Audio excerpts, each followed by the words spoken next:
How are you in the midst of a storm? Are you anchored to Jesus? Because He's stable. He's not gone anywhere.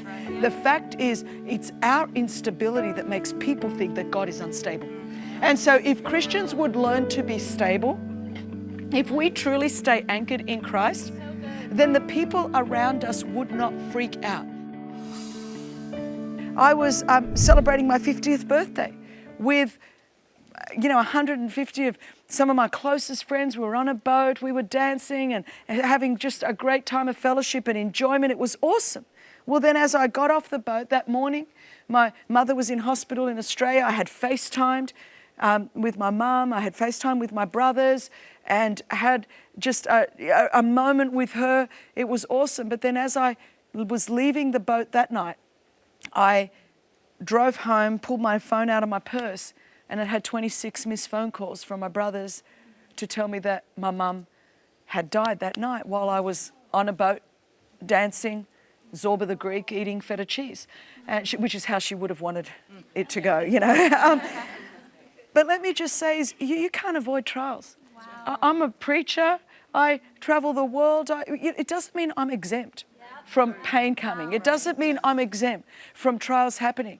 So in that moment, and it couldn't have come, like most tribulation, at a more inconvenient time in terms of schedules and travel and children and husband. And I don't know if you've noticed, but trials and tribulations, they don't check your schedule. They don't go, let me just look at your calendar in your app and see if today would be a good time. It never happens. If the kids are going to throw up, it's just when you put the clean dress on and you are running late already for that thing. It's just how it's going to happen. And so you better get good at going, okay, how am I going to navigate this? It was just on the eve of, I had to go and speak at Joyce Meyer's women's conference. I had to navigate a funeral in Australia. I had to be there for my brothers. And there's just life. I had to talk my daughters through losing their grandmother. I had to process my own grief. If you don't think I had mother issues, I was left in a hospital abandoned at birth. And then I was adopted and not told about it for 33 years. I had plenty of my own stuff that, thank God, I had processed a lot of that with Jesus. So what could have untangled me when my mother died, that could have been one of the greatest things in my life. Talk about a mother wound with my background. But you know what? I had done a lot of hard work. And so when that moment came, I was still connected to the anchor. And so, yes, the current came. Whoa, did it throw me? Yes, but I couldn't go further than that because I was already connected to Jesus. Did it hurt me? And yes. Did it go, you know what, Chris, you need to go and talk to someone and just work through some of this stuff because you could potentially somewhere along the line have a weak chain and you don't want to pass that on to your daughters. And the fact is you don't want your children to pay for something you have never resolved. You don't want your spouse to pay for something you have never resolved. So many of us, a lot of the storms and the trials and the tribulations we go through have got actually nothing to do with what's going on out there. It's that we have chosen not to deal with certain stuff.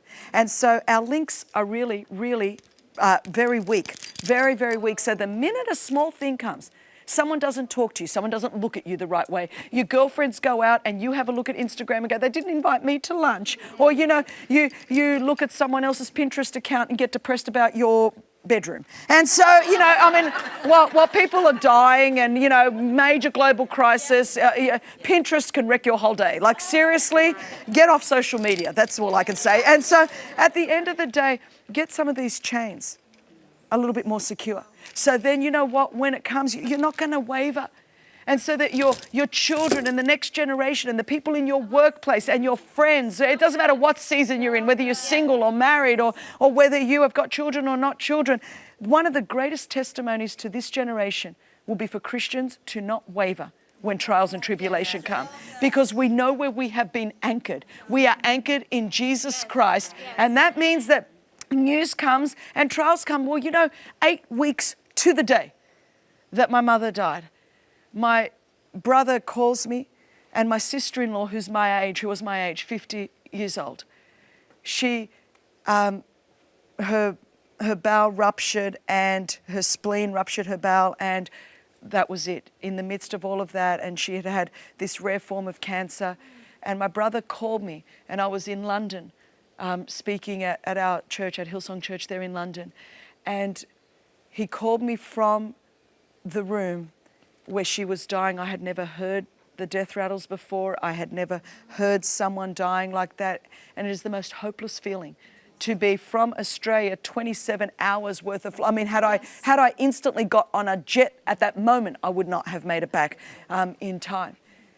And so again, what I'm saying is you can't time when things are going to happen. So in that moment, again, because I was anchored, I didn't expect 2 deaths in 8 weeks that close to me. I didn't expect to have to talk to my own daughters about how that is. But the fact is, my strength in the midst of a storm was able to calm everybody down around me. How are you in the midst of a storm? Are you anchored to Jesus? Because He's stable.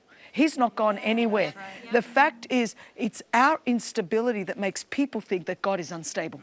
And so if Christians would learn to be stable, if we truly stay anchored in Christ, then the people around us would not freak out when something happens politically that they weren't expecting, when something happens economically that they weren't expecting. But if we get on our blogs every time we don't like something, if we get on Twitter every time we don't like something, and we start raving and we start ranting and we start going off like it's the end of the world, what do you think the world is going to think? Then they're going to think we're just crying wolf when it really is the end of the world. At TBN, our mission is to use every available means to reach as many individuals and families as possible with the life-changing gospel of Jesus Christ. Thank you for helping make the gospel of grace go around the world. Without you, we couldn't do it. God bless you.